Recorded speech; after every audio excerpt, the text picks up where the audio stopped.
আসসালামু আলাইকুম।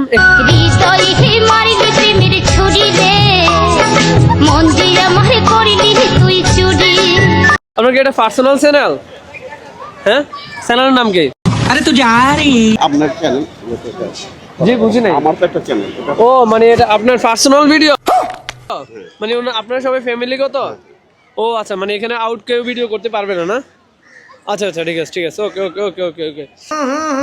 রাজা জি গাইস এখানে মানে কি বলবো, এই এত দর্শক এখানে ফ্রিতে দেখতেছে, কারো হাতে মোবাইল নাই আর ক্যামেরা নেই, এখান দিয়ে আবার একটা কাপল দেখা যাইতেছে। এটার দিকে নজর নাই দি। এই যে দেখুন, এই সুন্দরী 3টা রমণী 4টা রমণীকে নিয়ে একটা 80 বছরের এক মুরব্বী ভিডিও বানাইতেছে। বাট আমিও এখানে গেছি, উনি আমার বলতেছে এটা আমার পার্সোনাল, আপনি ভিডিও বানাইতে পারবেন না ভাই, এটা আপনারাই বলেন। এই দর্শক মন্ডলে আমার এই ভদ্র চেহারা দেখলে কি মনে হয় ভাই? এই 18 বছরের যুবতীদেরকে নিয়ে উনি 80 বছরের বেটা ভিডিও বানাইতেছে, আমি গেছি আমার ধাক্কায় সরাই দিল। অসম্ভব বেজ্জত অসম্ভব। এইটার বিচার আমি কার কাছে দেবো?